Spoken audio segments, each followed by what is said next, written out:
Radio Kantipur, radio राष्ट्रको।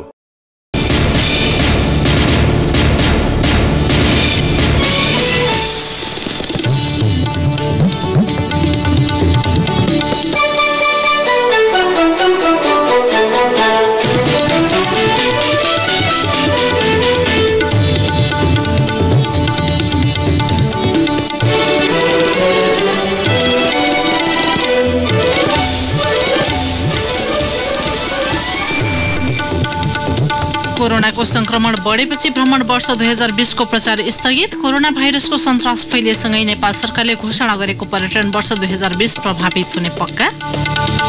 राष्ट्रहित विपरीत हुने देखिएमा एमसीसी कार्यान्वयन नगरिने सत्तारूढ नेकपाका अध्यक्ष दाहालको भनाई। पार्टीभित्र विचलन नआएको दावी। विश्वका 50 भन्दा बढी देशमा कोरोनाको संक्रमण। इरानमा कोरोनाका कारण मृत्यु हुनेको संख्या 43 पुग्यो। र बुढासुब्बा गोल्ड कपको उपाधि मनाङ मर्स्याङ दिराई। एसीसी पुरुष इस्टर्न रिजन क्रिकेटमा मलेसियाद्वारा नेपाल 22 रनले पराजित। नमस्कार, कान्तिपुर डायरीका साथमा सहकर्मी सुरज र म पार्वता। समाचार अब विस्तारमा। विश्वका 50 भन्दा बढी देशमा कोरोना भाइरसको संक्रमण बढ्न थालेपछि सरकारले घोषणा गरेको पर्यटन वर्ष 2020 प्रभावित हुने देखिएको छ। सरकारले विदेशमा गरिने प्रवर्धनात्मक कार्यक्रम रोक्ने घोषणा गरेसँगै 20 लाख पर्यटक भित्र्याउने सरकारको लक्ष्य पूरा नहुने देखिएको छ। संस्कृति, पर्यटन तथा नागरिक उड्डयन मन्त्री योगेश कुमार भट्टराईले विदेशमा गरिने प्रवर्धनात्मक कार्यक्रम केही समय स्थगित गर्ने बताउनुभयो। काठमाडौँमा आयोजित कार्यक्रममा मन्त्री भट्टराईले समय अनुकूल नहुँदासम्म विदेशमा हुने कार्यक्रम स्थगित गर्ने निर्णय भएको बताउनुभयो। समय अनुकूलता हेरेर नेपालको प्रवर्धनात्मक कार्यक्रमलाई जोड्ने उहाँको भनाइ छ। अमेरिका, चीन जस्ता विश्वका ठूला बजार प्रभावित भएको अवस्थामा आफूहरू पनि गम्भीर भन्ने मन्त्री भट्टराईले बताउनुभयो। गत फागुन 6 गते पर्यटन मन्त्री भट्टराईले नेपालको पर्यटन क्षेत्रमा नकारात्मक असर पर्न नदिन नेपाल कोरोना भाइरस मुक्त क्षेत्र रहेको सन्देश अन्तर्राष्ट्रिय बजारमा प्रवर्धन गर्न सम्बन्धित पदाधिकारीलाई निर्देशन दिनुभएको थियो। विश्व स्वास्थ्य संगठन WHO ले कुनै पनि देशले कोरोना भित्रिन्न भनेर बसे गम्भीर गल्ती हुने चेतावनी दिएको छ। यसैबीच कोरोना भाइरसबाट सबैभन्दा बढी प्रभावित चीनबाट पछिल्लो 8 दिनमा 572 जना नागरिक नेपाल आएका छन्। यस्तै कोरिया, इरान, जापानका नागरिक पनि उल्लेख्य संख्यामा नेपाल आएका छन्। विश्व स्वास्थ्य संगठनले पनि उच्च जोखिममा रहेका मुलुकमध्ये नेपाललाई पनि राखेको छ। यसैबीच हामीले स्वास्थ्य तथा जनसङ्ख्या मन्त्रालयका सहसचिव डाक्टर रोशन पोखरेलसँग विश्व स्वास्थ्य संगठनले नेपाललाई कोभिड-19 भाइरस संक्रमणको उच्च जोखिममा राखेपछि सरकारले कस्तो सतर्कता अपनाएको छ भनेर सोधेका छौं। सरकारको अहिले चाहिँ मेन फोकसै भनेको कोरोना चाहिँ WHO ले पेन्डेमिक भनिसकेपछि हामीले सबै फोकस चाहिँ यसमै लगाउने कोसिस गरिरहेका छौँ। अहिले हामी चाहिँ इन्ट्री पोइन्टहरूलाई पनि स्ट्रङ बनाइरहेका छौँ अहिले, र इन्टरनल प्रिपरेसन पनि गरिरहेका छौँ। जस्तै अस्पतालहरूमा चाहिँ हामी एटलिस्ट 100 जना नै एकैचोटि बिरामी भएर आयो भने, त्योभन्दा बढी अकस्मात रूपमा आयो भने कसरी ह्यान्डल गर्ने भन्ने प्रिपरेसनमा नेपाल सरकार लागेको छ। दक्षिण कोरियामा पनि तीव्र गतिमा अहिले फैलिरहेको छ। सरकारले त्यहाँबाट आउने नागरिकलाई चाहिँ तत्कालमा कुनै रोकआउट नगर्ने भनिरहेको छ। इन्ट्री पोइन्टहरूमा रोक्न मिल्दैन हजुर। उहाँहरू दक्षिण कोरियाबाट कोही नेपालीले पनि आउने इच्छा गर्नु भएको छैन अहिले। त्यसलाई फेरि ल्याउनु यो अस्ति चाइनाबाट ल्याएको जो सजिलो पनि छैन, किनभने त पपुलेसन नेपालीको पपुलेसन त एकदमै धेरै छ। त्यो कारणले गर्दा यसमा चाहिँ अब सरकारले नयाँ नीति गरेर कसरी अगाडि बढ्ने भनेर हामी छलफल गर्ने बाँकी छ।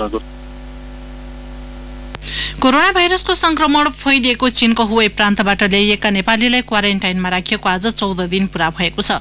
14 दिनसम्म क्वारेन्टाइनमा राख्ने मापदण्ड अनुसार आज अन्तिम दिन उनीहरूको र्यालको नमुना संकलन गरिएको स्वास्थ्य मन्त्रालयले जनाएको छ। रिपोर्ट आउन बढीमा 3 दिनसम्म लाग्ने भएकाले अझै बढीमा 3 दिन उनीहरूलाई क्वारेन्टाइनमै राख्नुपर्ने स्वास्थ्य मन्त्रालयका सहप्रवक्ता सागर दाहालले जानकारी दिनुभयो। भाइरस रहे नरहेको बारे अनुसन्धानका लागि real time polymer chain reactions PCR परीक्षण गर्न लागि हो।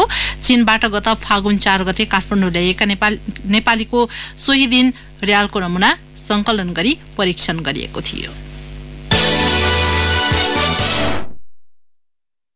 सत्तारूढ नेकपाका अध्यक्ष पुष्पकमल दाहालले अमेरिकी मिलिनियम च्यालेन्ज कर्पोरेसन MCC राष्ट्रहित विपरीत भए सम्झौता नगर्ने बताउनु भएको छ। सिन्धुपाल्चोकको सुकुटे पुगेका अध्यक्ष दाहालले MCC कार्यान्वयन अघि राष्ट्रिय सहमतिमा जोड दिनुभएको हो। उहाँले भन्नुभयो, पार्टी कार्यदलले सुझाव प्रतिवेदन दिइसकिएको छ। राष्ट्रिय हित विपरीत सम्झौता हुँदैन।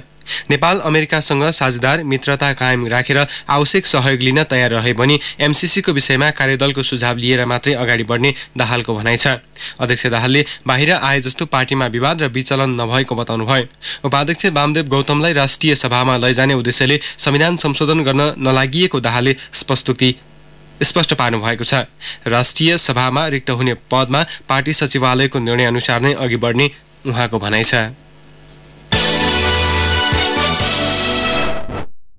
गृहमन्त्री रामबहादुर थापाले पछिल्ला घटनाक्रमलाई हेरेर देश मध्यावधि निर्वाचनतर्फ जान्छ कि भन्ने भ्रम फैलिएको बताउनु भएको छ। एमसीसी प्रकरण, नयाँ सभामुख चयन, सञ्चार तथा सूचना प्रविधि मन्त्री गोकुल बास्कोटाको राजीनामा लगायत सवाललाई लिएर देश मध्यावधि निर्वाचनतर्फ जान्छ कि भन्ने विश्लेषण गर्ने गरेको भन्दै उहाँले यही विषयले कुनै समस्या नहुने बताउनुभयो। गण्डकी प्रदेशको आन्तरिक मामिला तथा कानून मन्त्रालयद्वारा आयोजित प्रदेश स्तरीय सुरक्षा गोष्ठीलाई सम्बोधन गर्दै गृहमन्त्री थापाले मध्यावधि निर्वाचनतर्फ देश धकेलिन्छ कि भनेर आशंका गरिएको भए पनि त्यसो नहुने टिप्पणी गर्नुभयो। सत्तारूढ नेकपाका उपाध्यक्ष वामदेव गौतमलाई राष्ट्रिय सभामा लैजाने सचिवालयको निर्णयलाई मन्त्री परिषदले कार्यान्वयनमा लैजाने उहाँको भनाइ थियो। समग्र मुलुकको विकास र समृद्धिको यात्रामा सकारात्मक ढंगले अगाडि बढेको पनि उहाँले उल्लेख गर्नुभयो। नेपालले आफ्नो सबै भूमि समेटेर छिट्टै नयाँ नक्सा सार्वजनिक गर्ने भन्दै गृहमन्त्री थापाले नेपाली भूभाग, कालापानी, लिम्पियाधुरा र लिपुलेकलाई समेटेर नक्सा निकाल्ने सबै तयारी पूरा भइसकेको जानकारी समेत दिनुभयो। नेपाली कांग्रेसका नेता कृष्ण प्रसाद सिटौलाले सत्तारूढ नेकपा नेतृत्वको सरकारले पार्टीभित्रको झमेला मिलाउन संविधान दुरुपयोग गर्न लागेको बताउनु भएको छ। बिर्तामोडमा कांग्रेस झापा 2 को क्षेत्रीय सम्मेलनलाई सम्बोधन गर्दै नेता सिटौलाले सरकारले संविधानको मर्म विपरीत संशोधनको प्रयास गरिरहेको बताउनुभयो। चुनावमा पराजित भएको व्यक्तिलाई संविधानको भावना र व्यवस्था विपरीत राष्ट्रिय सभामा ल्याउन खोज्नु कम्युनिस्ट सरकारले संविधानको चरम दुरुपयोग गरेको स्पष्ट भएको उहाँको भनाइ छ। संविधान दुरुपयोग गरेर नेकपाले जनताको नभई कम्युनिस्ट पार्टीको मात्र सरकार बनाउन खोजेको आरोप उहाँले लगाउनुभयो। सरकारले अदालतलाई कम्युनिस्ट अदालतको रूपमा विकास गर्न खोजिरहेको भन्दै संवैधानिक निकायलाई समेत आफ्नो रबर स्ट्याम्प बनाउन खोजेको उहाँको भनाइ छ। विगतको सरकारको नाम जोडेर नेपाल ट्रस्टको जग्गा सरकारले राष्ट्रहित विपरीत एउटा व्यापारिक घरानालाई दिनु दुःखद भएको नेता सिटौलाको भनाइ थियो। सरकारले कानून फेरेर नेपाल ट्रस्टको सम्पत्ति कुनै पनि पार्टी विशेष, कुनै व्यक्ति विशेष र कुनै व्यापारिक घराना विशेषको लागि प्रयास गरिरहेको उहाँले बताउनुभयो। जनआन्दोलनको भावनालाई सरकारले समाप्त गरेर अघि बढिरहेको भन्दै उहाँले कांग्रेस सरकार विरुद्ध सडकमा जाने बेला भएको बताउनुभयो। सरकारले एकपछि अर्को गर्दै जनता विरोधी निर्णय र काम गरेकाले जनताको अधिकार स्थापित गर्न सरकार विरुद्धको संघर्षमा जानुको विकल्प नभएको नेता सिटौलाले बताउनुभयो। अर्को प्रसंगमा नेता सिटौलाले कांग्रेसको आगामी महाधिवेशन पार्टी र मुलुक दुवैका लागि महत्त्वपूर्ण रहेको बताउनुभयो। निर्धारित मितिमै महाधिवेशन हुनुपर्ने माग राख्दै सिटौलाले दूरदृष्टि र क्षमतावान नेतालाई नेतृत्वमा ल्याउनु पर्ने बताउनुभयो।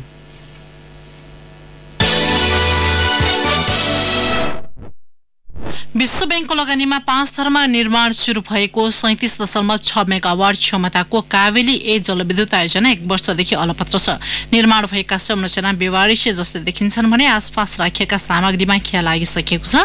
निर्माणको जिम्मेवारी लिएको चाइनिज कम्पनीले बनिसकेका र बन्दै गरेको काम अलपत्र पारेर छोडेको यो आयोजना विश्व बैंकले लगानी गरेको नेपालकै पहिलो आयोजना हो। थप विवरणसहित 5 थर सहकर्मी लक्ष्मी गौतमको रिपोर्ट। विश्व बैंकको लगानीमा कावेली नदीबाट 37.6 मेगावाट क्षमताको बिजुली उत्पादन हुने भनिएपछि उत्साहित भएका 5 थरका स्थानीय अहिले निराश छन्। काम सुरु हुनु अगावै आफ्नो जग्गा नेपाल सरकारका नाममा रजिस्ट्रेसन पास गरिदिएर तन मन र कर्मले आयोजना पूरा गर्न उनीहरूले सहयोग गरेका थिए। तर प्रवर्धक कम्पनीसँग विवाद भएपछि आयोजनाको काम लथालिङ्ग पारेर ठेकेदार कम्पनी हिँडेपछि आफूहरूको त्यो उत्साह निराशामा परिणत भएको स्थानीय आसमान तामाङ बताउँछन्। यहाँ डिएमको लागि तल अब सुरुङ मार्गको लागि चाहिँ उनीहरूले यो बाटो सम्बन्धीमा अब जग्गा पास नगरी अब यो ठुलो ब्याङ्कबाट चाहिँ अब पैसा निकासी हुँदैन, हाम्रो विश्व ब्याङ्कले सहयोग गर्दैन, पैसा निकासी गर्दैन भनेर चाहिँ यहाँ जग्गा अब हाम्रो जग्गाहरू पनि अब कुनैको 2 रोपनी कुनैको 3 रोपनी त्यस्तै गए। अब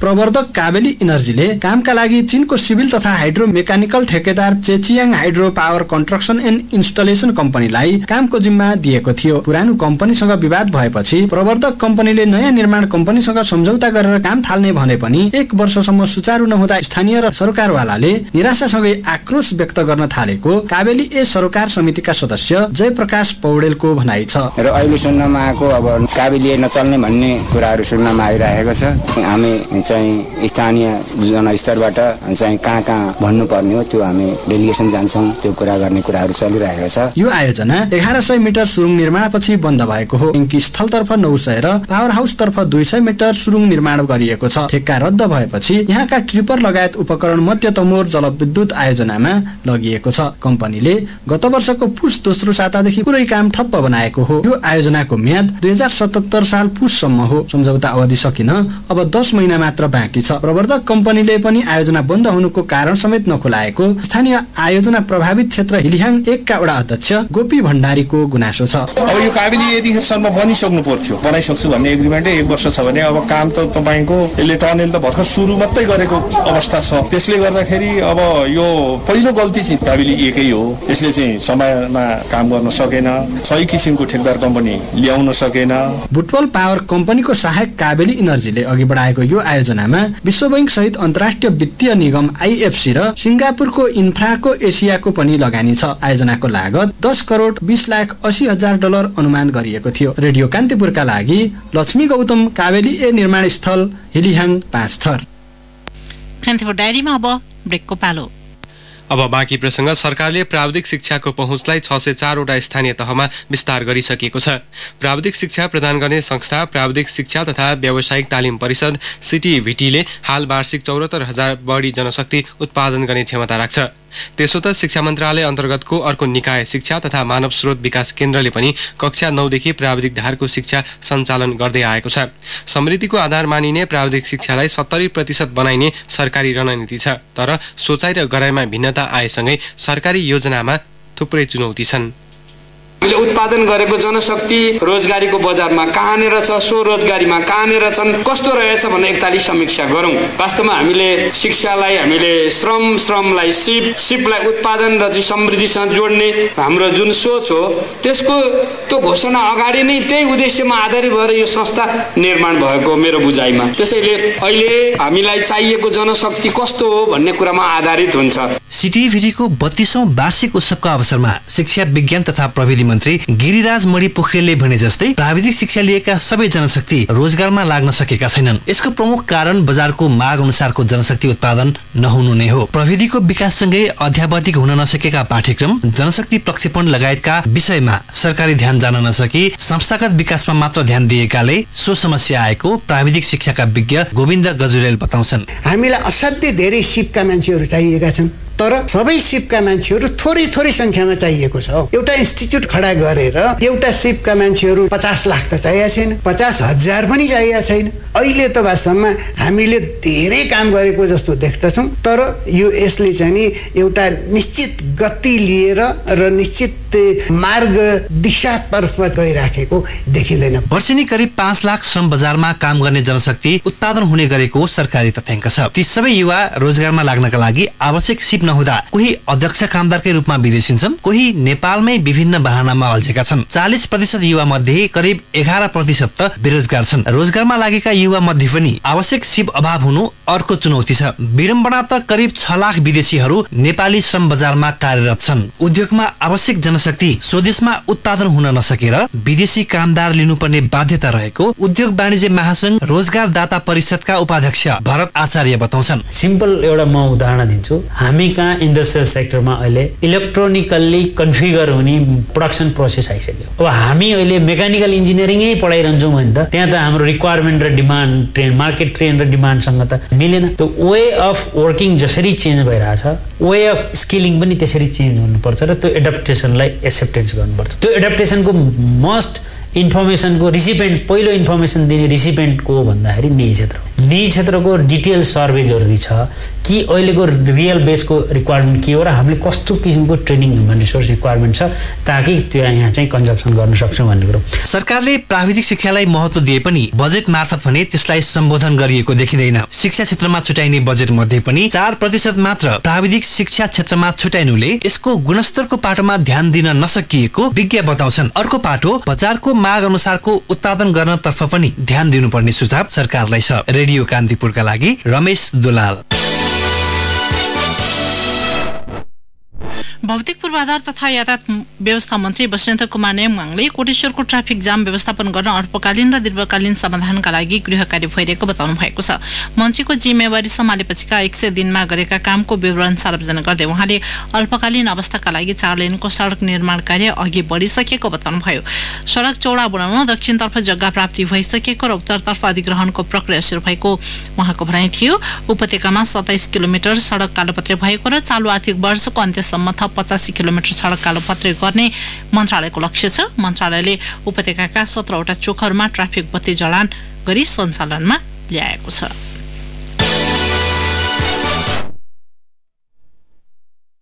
फागुन 21 र 22 गते काठमाडौँमा हुने भनिएको नेपाल रेड क्रस सोसाइटी नेरेसोको केन्द्रीय महाधिवेशन आगामी चैत 23 र 25 गतेसम्म काठमाडौँमा हुने गरी मिति हेरफेर गरिएको छ। गत बुधबार काठमाडौँमा बसेको केन्द्रीय कार्यसमितिले विशेष कारणवश सो निर्णय गरेको हो। नेरेसो अध्यक्ष सञ्जीव थापाले रेड क्रसको अन्तर्राष्ट्रिय महासंघ IFRC को मुख्यालय जेनेभालाई वस्तुगत जानकारी गराई संस्थागत अनुरोध गरिए अनुसार केही समय आवश्यक हुने भएका कारण महाधिवेशनको मिति 1 महिना पर सारिएको बताउनुभयो। सडक कालोपत्रको माग गर्दै गोर्खाको सिराञ्चोक गाउँपालिका 6 गाँखुका स्थानीय आन्दोलित भएका छन्। सडक कालोपत्रको माग गर्दै उनीहरूले 12 किलो बारपाक सडक खण्ड अन्तर्गत नयाँ साँगोमा 3 घण्टा सडक अवरोध गरे। ठेकेदार कम्पनीको लापरवाहीका कारण 4 वर्षदेखि सडक कालोपत्रे हुन नसकेको भन्दै उनीहरू आन्दोलनमा उत्रेका हुन्। 11 किलो छिबेटार भालुस्वारा सडक कार्यालयले सो खण्ड कालोपत्रेका लागि 2073 ठेक्का लगाएको थियो। 2 वर्षभित्र कालोपत्रे सक्ने गरी नागार्जुन त्रिशुली जेबीले निर्माणको जिम्मा पाए पनि ढिला सुस्तीले काम पुरा हुन सकेको छैन। मसाने पार्टीदेखि नयाँ साङ्गुसम्म कालोपत्रे भएका सडकको अवस्था पनि नाजुक बनेको स्थानीयको भनाइ छ।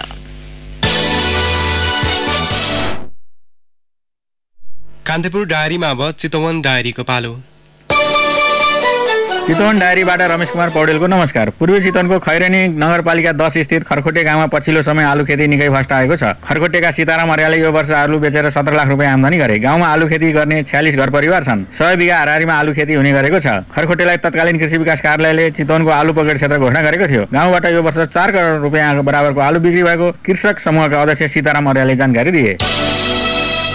भरतपुर महानगरपालिकाले सार्वजनिक स्थानमा चुरोट सुर्ती खैनी खान नपाइने अभियानलाई तीव्र बनाएको छ। महानगरपालिकाका प्रवक्ता अरुण पीडित भण्डारीका अनुसार सार्वजनिक स्थलमा सुर्ती चुरोट खान र बेच्न प्रतिबन्ध लगाएको सूचना प्रचार प्रसार गर्ने काम सकिएको छ। महानगरको टोली अहिले अनुगमनमा निस्कन थालेको छ। सुर्तीजन्य पदार्थ नियन्त्रण र नियमन गर्न बनेको ऐन 2068 ले गरेको व्यवस्था अनुसार आफूहरू सक्रिय भएको प्रवक्ता भण्डारीले बताए।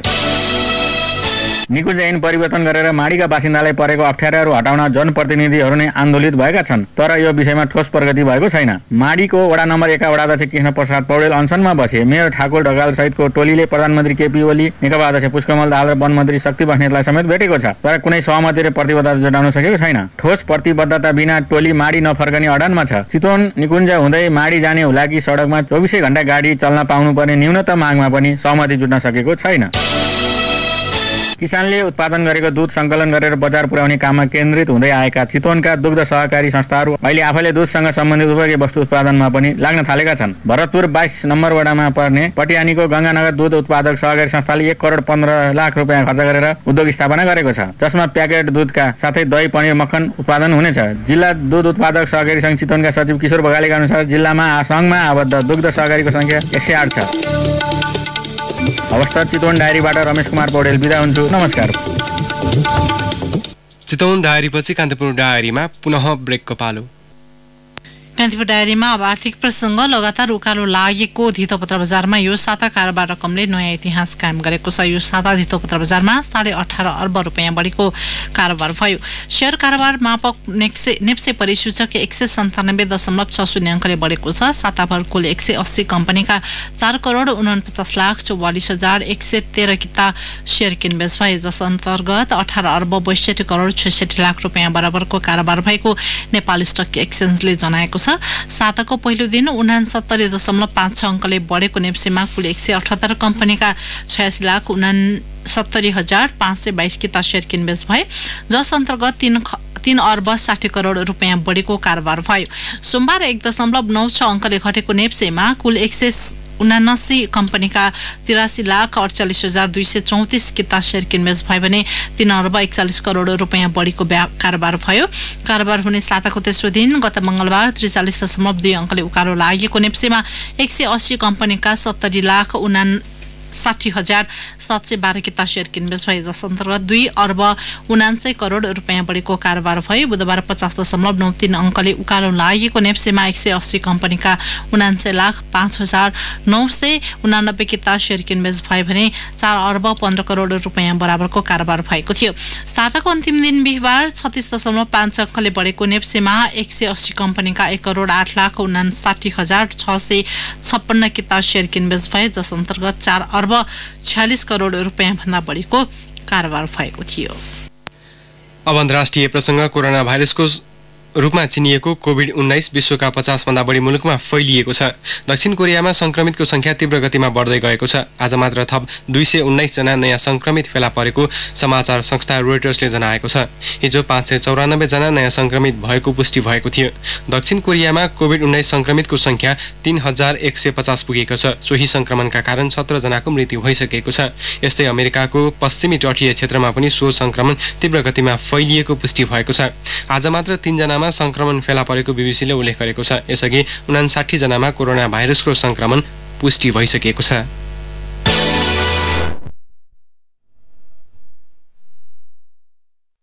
गोल्ड कप फुटबल प्रतियोगिताको 22औं संस्करणको उपाधि मनाङ मर्स्याङदी क्लबले जितेको छ। धरान रङ्गशालामा आज भएको उपाधि भिडन्तमा विभागीय नेपाल पुलिस क्लबलाई 3-1 गोल अन्तरले पराजित गर्दै मनाङले उपाधि उचालेको हो।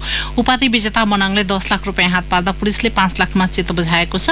मनाङको लागि खेलको 11औं मिनेटमा दयानन्द सिंहले गोल गर्दै अग्रता दिलाएका थिए। 49औं मिनेटमा निशान लिम्बुले गोल गर्दै मनाङलाई 2-0 मा पुर्याएका थिए। खेलको इन्जुरी समयमा विमल राणाले थप 1 गोल गरे। पुलिसका लागि भोला सिलवालले 67औं मिनेटमा सान्त्वना गोल फर्काएका थिए।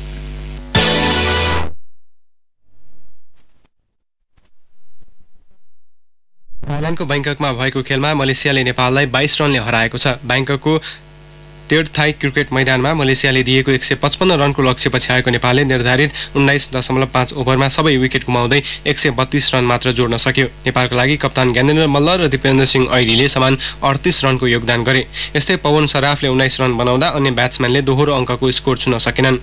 मलेसियाका लागि सबिन मुनियान्डीले 4, पवनदीप सिंह, स्याजरुल इन्द्रुस र खिजर हायत दुरानीले समान 2 विकेट लिए। यसअघि टस जितेर ब्याटिङ गरेको मलेसियाले निर्धारित 20 ओभरमा 6 विकेट गुमाएर 154 रन जोड्न सफल भए।